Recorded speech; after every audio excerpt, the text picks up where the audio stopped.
കേരളത്തെ ഞെട്ടിച്ച നന്ദൻകോട് കൂട്ടക്കൊലക്കേസിൽ ഇന്ന് വിധി പറഞ്ഞു. മാതാപിതാക്കളെയും സഹോദരികളെയും ബന്ധുവായ സ്ത്രീയെയും കൊലപ്പെടുത്തിയ കേഡൽ ജെൻസൺ രാജയാണ് കേസിലെ ഏക പ്രതി. 2 തവണ വിധി പറയുന്നത് മാറ്റിവെച്ചതിന് ശേഷമാണ് തിരുവനന്തപുരം 6ാം അഡീഷണൽ സെഷൻസ് കോടതി ഇന്ന് വിധി പറയുന്നത്. ആത്മാവിനെ മോചിപ്പിക്കാനുള്ള കേഡലിന്റെ ആസ്ട്രൽ പ്രൊജക്ഷനാണ് കൊലപാതകത്തിലേക്ക് നയിച്ചതെന്നാണ് അന്വേഷണ സംഘത്തിന്റെ കണ്ടെത്തൽ. എന്നാൽ കേഡലിന് മാനസിക പ്രശ്നമുണ്ടെന്ന വാദമാണ് പ്രതിഭാഗം പ്രധാനമായും ഉന്നയിച്ച വാദം. 2017 ഏപ്രിൽ 9-നാണ് മാതാപിതാക്കളെയും സഹോദരിയെയും ബന്ധുവായ സ്ത്രീയെയും കേഡൽ ജെൻസൺ രാജ കൊലപ്പെടുത്തിയത്. അമ്മ ഡോക്ടർ ജീൻ പത്മ, അച്ഛൻ പ്രൊഫസർ രാജ് തങ്കം, സഹോദരി കരോലിൻ, ബന്ധു ലളിത എന്നിവരെ ക്ലിഫ് ഹൗസിന് സമീപമുള്ള വീട്ടിൽ വെച്ചാണ് കേഡൽ കൊലപ്പെടുത്തിയത്. 3 പേരുടെ മൃതദേഹങ്ങൾ കത്തിക്കരിഞ്ഞും ഒരാളുടേത് കിടക്കവരിയിൽ പൊതിഞ്ഞ നിലയിലുമായിരുന്നു. കൊലപാതകത്തിന് ശേഷം ചെന്നൈയിലേക്ക് പോയ കേഡൽ തിരിച്ച് തിരുവനന്തപുരം റെയിൽവേ സ്റ്റേഷനിൽ എത്തിയപ്പോഴാണ് പോലീസ് പിടികൂടിയത്. യാതൊരു ഭാവഭേദവുമില്ലാതെയാണ് കേഡൽ തിരികെ എത്തിയത്. കേഡൽ ഇപ്പോഴും പൂജപ്പുര സെൻട്രൽ ജയിലിലായിരുന്നു. 10 വർഷത്തിലേറെയായി കുടുംബാംഗങ്ങൾ അറിയാതെ കേഡൽ സാത്താൻ സേവ നടത്തിയിരുന്നു. ഇന്റർനെറ്റിലൂടെയാണ് കേഡൽ ആസ്ട്രൽ പ്രൊജക്ഷനിൽ അറിവ് നേടിയത്. നല്ല സാമ്പത്തിക സ്ഥിതിയും വിദ്യാഭ്യാസവുമുള്ള കുടുംബത്തിലെ അംഗമായ കേഡൽ സാത്താൻ സേവയിൽ എങ്ങനെ എത്തിപ്പെട്ടുവെന്നത് പോലീസിന് കുഴക്കിയിരുന്നു. അന്വേഷണത്തിൽ കേഡൽ അല്ലാതെ മറ്റൊരാളിന്റെ ഇടപെടൽ കണ്ടെത്താൻ കഴിഞ്ഞിട്ടുമില്ല. കേഡൽ മാത്രമാണ് കേസിലെ പ്രതി. സംഭവത്തിന് ശേഷം നന്ദൻകോടുള്ള വീട് പൂട്ടിക്കിടക്കുകയാണ്. നേരത്തെ പ്രതിക്ക് വിചാരണ നേരിടാനുള്ള മാനസിക ആരോഗ്യമില്ലെന്ന് മെഡിക്കൽ ബോർഡ് ശുപാർശ ചെയ്തതിനാൽ കേസിൽ തുടർ നടപടികൾ വൈകിയിരുന്നു. സഹതടവുകാരനെ ആക്രമിച്ച പശ്ചാത്തലത്തിലുള്ളതിനാൽ കേഡലിനെ മിക്ക സമയത്തും ഒറ്റയ്ക്കായിരുന്നു ജയിലിൽ പാർപ്പിച്ചിരുന്നത്. ആരോഗ്യ പ്രശ്നങ്ങൾ ഉള്ളപ്പോൾ വ്യക്തി ശുചിത്വത്തിൽ ശ്രദ്ധ ചെലുത്താറില്ലെന്നതൊഴിച്ച് മറ്റു പ്രശ്നങ്ങളൊന്നും ജയിലിൽ ഉണ്ടാക്കാറില്ലായിരുന്നു. ഇടയ്ക്ക് ശ്വാസകോശത്തിൽ വഷണം കുടുങ്ങി ഗുരുതരാവസ്ഥയിലായെങ്കിലും രക്ഷപ്പെട്ടിരുന്നു. നന്ദൻകോട് കൂട്ടക്കൊലക്കേസിൽ അറസ്റ്റിലായി പൂജപ്പുര സെൻട്രൽ ജയിലിൽ പ്രവേശിപ്പിച്ച കേഡലിന്റെ ജയിലിലെ പെരുമാറ്റവും അടിമുടി വിചിത്രമായിരുന്നു. ജയിൽവാസത്തിനിടെ കേഡൽ സഹതടവുകാരനെ ആക്രമിച്ച സംഭവവും ഉണ്ടായി. ഇതോടെ ജയിലിലെ സെല്ലിൽ ഒറ്റയ്ക്കായിരുന്നു കേഡലിന്റെ വാസം. ഇതിനിടെ വിചാരണ നേരിടാനുള്ള മാനസികാരോഗ്യമില്ലെന്നും മെഡിക്കൽ ബോർഡ് ശുപാർശ ചെയ്തതോടെ കൂട്ടക്കൊലക്കേസിലെ വിചാരണ ആരംഭിക്കാനും ഏറെ നാൾ വൈകിയിരുന്നു. ജയിലിൽ കളിയും ചിരിയുമായി കഴിഞ്ഞിരുന്ന കേഡൽ ആദ്യ നാളുകളിൽ ജയിൽ ജീവനക്കാർക്കും അത്ഭുതമായിരുന്നു. ജയിലിൽ വെച്ച് താൻ മാതാപിതാക്കളുമായി സംസാരിക്കാറുണ്ടെന്നായിരുന്നു കേഡലിന്റെ അവകാശവാദം. 10 വർഷത്തിലേറെ ആസ്ട്രൽ പ്രൊജക്ഷനും സാത്താൻ സേവയും പരിശീലിച്ച തനിക്ക് ആത്മാക്കളുമായി സംസാരിക്കാൻ കഴിയുമെന്നും ഇയാൾ അവകാശപ്പെട്ടിരുന്നു. പലപ്പോഴും കേഡലിന്റെ വിചിത്രമായ അവകാശവാദങ്ങളും പെരുമാറ്റവും ജയിൽ ജീവനക്കാരെ അമ്പരപ്പിച്ചു. കഴിഞ്ഞ നവംബറിലാണ് നന്ദൻകോട് കൂട്ടക്കൊലക്കേസിൽ വിചാരണ ആരംഭിച്ചത്.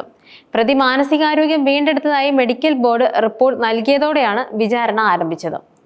കേസിന്റെ വിചാരണയ്ക്കിടെ കേഡൽ കുറ്റം നിഷേധിച്ചിരുന്നു. തനിക്ക് മാനസിക പ്രശ്നമുണ്ടെന്നായിരുന്നു ഇയാൾ കോടതിയിൽ വാദിച്ചത്. എന്തായാലും കൊലപാതകം, തെളിവ് നശിപ്പിക്കൽ, ആയുധം ഉപയോഗിച്ച് പരിക്കേൽപ്പിക്കുക എന്നീ കുറ്റങ്ങളാണ് പ്രതിക്കുമേൽ ചുമത്തിയിരിക്കുന്നത്. കേഡലിനെതിരെ ചുമത്തിയിരിക്കുന്ന എല്ലാ കുറ്റങ്ങളും തെളിഞ്ഞതായും കോടതി വ്യക്തമാക്കി.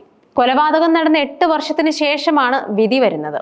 2017 ഏപ്രിൽ 5-നാണ് പ്രതി കുടുംബാംഗങ്ങളായ 4 പേരെ കൊലപ്പെടുത്തിയത്. 2017 ഏപ്രിൽ 5 ഉച്ചയ്ക്ക് മുൻപ് താൻ ഉണ്ടാക്കിയ വീഡിയോ ഗെയിം കാണിച്ചു തരാമെന്ന് പറഞ്ഞ് അമ്മ ജീൻ പത്മയെ മുകളിലുള്ള റൂമിലേക്ക് എത്തിച്ചായിരുന്നു കൊലപാതകം. കമ്പ്യൂട്ടറിന് മുന്നിൽ കസേരയിൽ ഇരുത്തി പിന്നിൽ നിന്നും മഴു കൊണ്ട് വെട്ടിക്കൊലപ്പെടുത്തുകയായിരുന്നു. അന്ന് വൈകുന്നേരത്തിന് മുൻപ് തന്നെ ഇതേ രീതിയിൽ അച്ഛൻ രാജാ തങ്കത്തെയും സഹോദരി കരോളിനെയും പ്രതി കൊലപ്പെടുത്തി. പിന്നീട് ഈ മൃതദേഹങ്ങൾ ബെഡ്റൂമിൽ സൂക്ഷിക്കുകയും ചെയ്തു. അടുത്ത ദിവസം ബന്ധുവായ ലളിതയെയും സമാന രീതിയിൽ കൊലപ്പെടുത്തി. 7-ാം തീയതി രാത്രി മൃതദേഹങ്ങൾ കത്തിക്കാനുള്ള ആദ്യ ശ്രമം നടത്തി. എന്നാൽ ഇതിനിടയിൽ കേഡലിന്റെ കൈക്ക് പൊള്ളലേറ്റു. തൊട്ടടുത്തുള്ള വീട്ടിൽ താമസിക്കുന്ന ബന്ധു ജോസിനും വീട്ടുജോലിക്കെത്തുന്ന സ്ത്രീക്കും ചില സംശയങ്ങൾ തോന്നിയെങ്കിലും ഇവരോടൊക്കെ നുണകൾ പറഞ്ഞ് പ്രതി ഒഴിഞ്ഞു മാറി. 8-ാം തീയതി രാത്രി മൃതദേഹം കത്തിക്കാൻ വീണ്ടും ശ്രമിച്ചതോടെ തീ മുറിയിലേക്ക് പടർന്നു. ഇങ്ങനെയാണ് ഞെട്ടിക്കുന്ന ആ കൊലപാതക വിവരം പുറത്ത് അറിയുന്നത്. കേഡലിനെ 2 പ്രാവശ്യം വിദേശത്തേക്ക് പഠിക്കാൻ അയച്ചിരുന്നു. എന്നാൽ പഠനം പൂർത്തിയാകാതെ തിരിച്ചെത്തിയതിനെ തുടർന്ന് തുടർച്ചയായി വഴക്ക് പറഞ്ഞതിലെ ദേഷ്യമാണ് കൊലയ്ക്ക് കാരണമെന്ന് പറയുന്നുണ്ട്. കൊലപാതകം നടപ്പാക്കുന്നതിന് മുമ്പ് വിവിധ കൂട്ടക്കൊലകളെ കുറിച്ച് ഇയാൾ ഗൂഗിളിൽ സെർച്ച് നടത്തിയിരുന്നു. ഓൺലൈനിലൂടെ വാങ്ങിയ കോടാലി ഉപയോഗിച്ചാണ് കൊല നടത്തിയതെന്നും പറയുന്നുണ്ട്.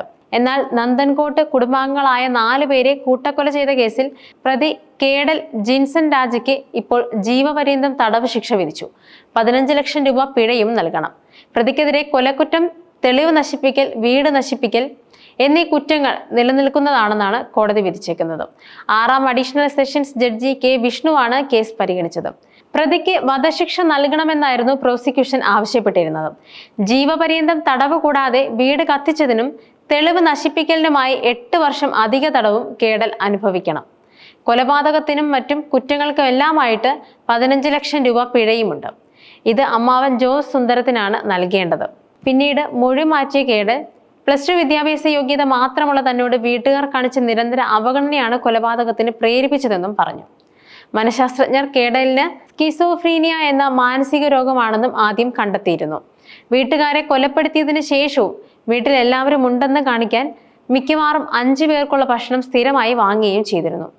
3 ദിവസം മൃതദേഹത്തിന് കാവലിരുന്ന കേഡൽ 3-ാം ദിവസം മൃതദേഹങ്ങൾ കൂട്ടിയിട്ട് കത്തിക്കുകയായിരുന്നു.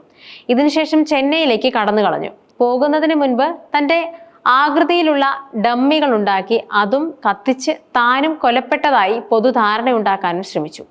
പൊതുവെ അന്തർമുഖനായ കേഡലിനെ കുറിച്ച് ഒരു വിവരവും നാട്ടുകാർക്കും ബന്ധുക്കൾക്കും അറിയില്ലായിരുന്നു. എന്തായാലും കേസിന് ഇന്ന് വിരാമമായി.